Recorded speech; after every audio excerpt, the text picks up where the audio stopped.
안녕하세요. 오늘은 김장배추와 김장무를 심고 한 달이 지났을 때 꼭 해줘야 될 세 가지에 대해서 이야기해 드릴 건데요. 특히나 이 시기에 오늘처럼 비까지 내린다라고 한다면 그 효과를 배로 볼 수 있으니까요. 오늘 영상 꼭 끝까지 시청하셔가지고 통 큰 배추 그리고 큼직한 무 수확하셨으면 좋겠습니다. 첫 번째로 웃거름 주기인데요. 웃거름 같은 경우에는 밑거름을 충분히 넣었다라고 한다면 필수적인 요소는 아닐 수 있지만 보통 김장배추와 김장무를 심는 과정에서 밭을 잘 만들지 못하고 다른 작물 수확 자리에다가 그대로 씨앗을 파종하거나 모종을 심은 경우가 참 많으실 거예요. 그 이유라고 한다면 보통은 김장배추와 김장무를 8월 말에서 9월 초에 씨앗이나 모종으로 심기 때문에 이 시기에 날씨가 워낙 덥다 보니까 밭을 잘 만들지 못하고 그대로 다른 작물 심은 자리에다가 심곤 하는데요. 물론 전문 농가의 경우라고 한다면 8월 초부터도 충분한 양의 퇴비를 넣고 미리부터 밭을 만들어주지만 저희처럼 작은 텃밭의 경우 계속해서 작물이 자라고 있고 돌려짓기를 진행하기 때문에 이렇게 미리부터 밭을 못 만드는 경우가 참 많아요. 그렇기 때문에 오히려 전문 농가보다 이 웃거름을 꼭 주시면서 작물 재배를 이어가시는 것이 좋은데요. 특히나 이 김장배추와 김장무 같은 경우에는 고추만큼이나 퇴비, 비옥진 밭을 참 좋아하는 그런 텃밭 작물 중에 하나예요.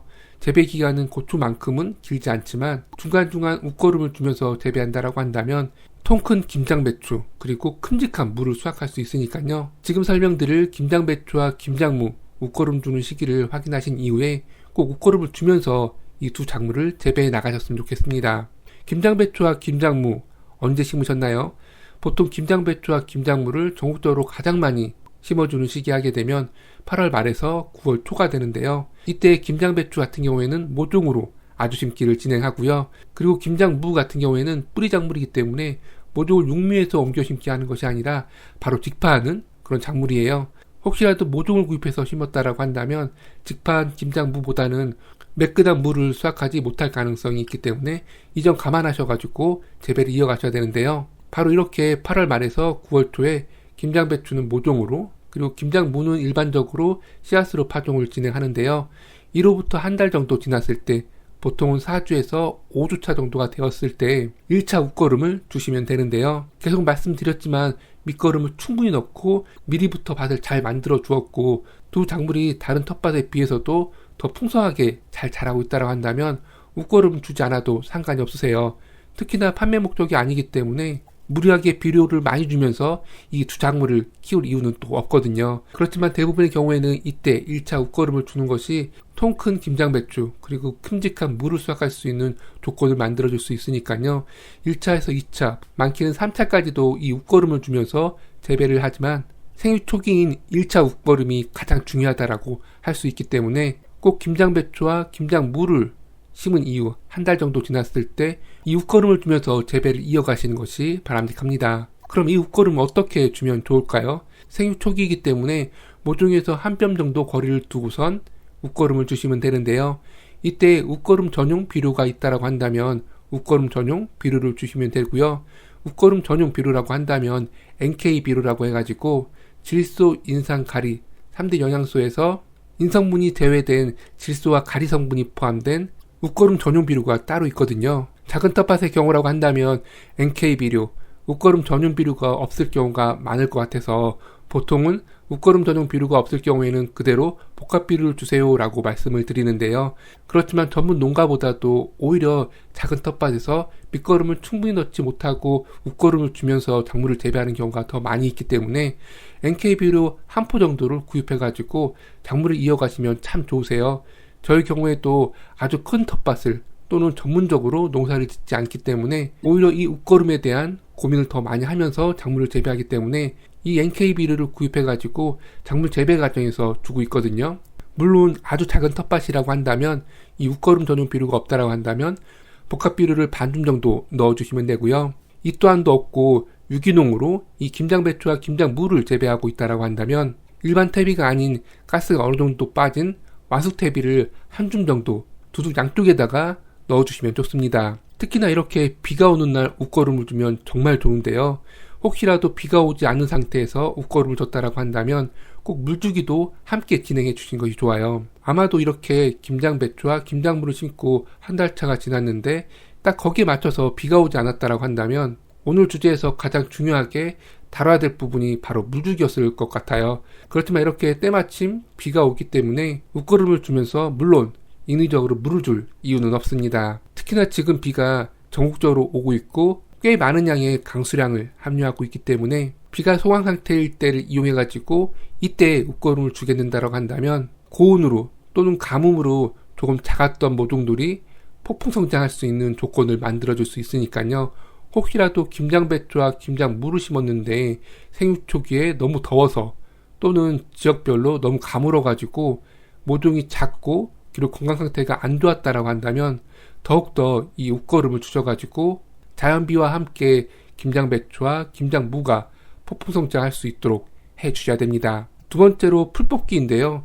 김장배추와 김장무를 비닐멀칭을 하고 심었다라고 한다면 풀뽑기 작업을 꼭 이 시기에 해줄 이유는 없을 거예요. 아마도 생육 전 과정을 통해서 풀을 뽑을 이유가 없을 수도 있는데요. 그렇지만 가을 배추와 가을 무 같은 경우에는 더울 때 씨앗이나 모종을 심고 이후부터는 기온이 점점 내려가기 때문에 비닐멀칭을 하지 않고 김장배추 모종을 심거나 또는 김장무를 심는 경우가 많이 있으실 거예요. 저 같은 경우에도 한두 번에 풀 뽑기만 해도 충분히 이 두 작물을 재배할 수 있기 때문에 가을에 이 두 작물을 심을 때에는 비닐멀칭을 하지 않고 심는 경우도 참 많이 있어요. 이런 경우라고 한다면 한 달 차가 됐을 때 풀도 어느 정도 자라 있을 거기 때문에 꼭 김매기 작업과 함께 풀을 뽑아 주셔야 되는데요. 특히나 이렇게 비까지 내린다라고 한다면 더욱더 풀 뽑기가 좋으실 거예요. 그리고 이렇게 비가 온 이후에는 작물만 폭풍 성장하는 것이 아니라 풀들도 폭풍 성장하기 때문에 비가 내린 직후 또는 비가 오더라도 비가 약간 소강 상태일 때 이 풀을 바로 뽑아 주셔야 됩니다. 이렇게 김장배추와 김장무를 심고 한 달 차가 됐을 때 풀을 꼼꼼하게 뽑아 주셨다라고 한다면 이후에는 거의 풀을 뽑지 않고 재배를 이어갈 수 있을 정도로 풀이 빨리빨리 성장하지 못할 거예요. 그 이유라고 한다면 오늘 아침에 모두들 느끼셨을 거예요. 가을비가 내린 이후부터는 보통 기온이 급격하게 떨어지는 특징을 가지고 있기 때문에 풀들도 힘을 잃기 마련이거든요. 물론 풀이 많은 그런 텃밭이라고 한다면 그 이후에도 한두 차례 정도 더 김매기 작업과 풀을 뽑아야 되겠지만 그렇지 않은 경우라고 한다면 한 차례의 풀 뽑기만으로도 충분히 이 두 작물을 수확 때까지 관리할 수 있으니까요. 이 시기 잊지 않고 풀 뽑기 작업을 진행해 주셨으면 좋겠습니다.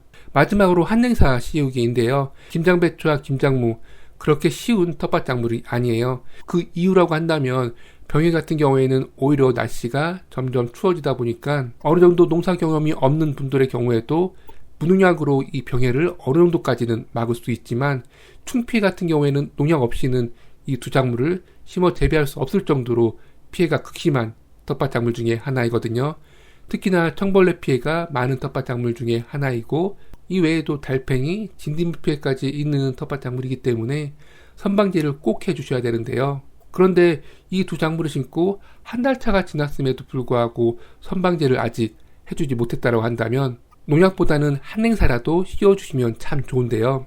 특히나 이렇게 비가 오는 날에는 농약을 칠 수 없기 때문에 비가 오지 않은 틈을 이용해서 또는 비가 그친 이후에 한냉사를 씌워주게 되면 나비와 달팽이와 같은 김장배추와 김장무에 가장 많이 발생할 수 있는 충피해를 원천적으로 예방할 수가 있으니까요. 조금 늦은 감이 있다 하더라도 생육 초기에 이렇게 한냉사를 씌워주시게 되면 그 이후에는 이 두 작물을 농약 없이 수확까지 진행할 수가 있습니다. 물론 한냉사가 모든 충피해를 막을 수 있는 것은 아니에요. 특히나 땅속에서도 발생할 수 있는 충피해가 있고요.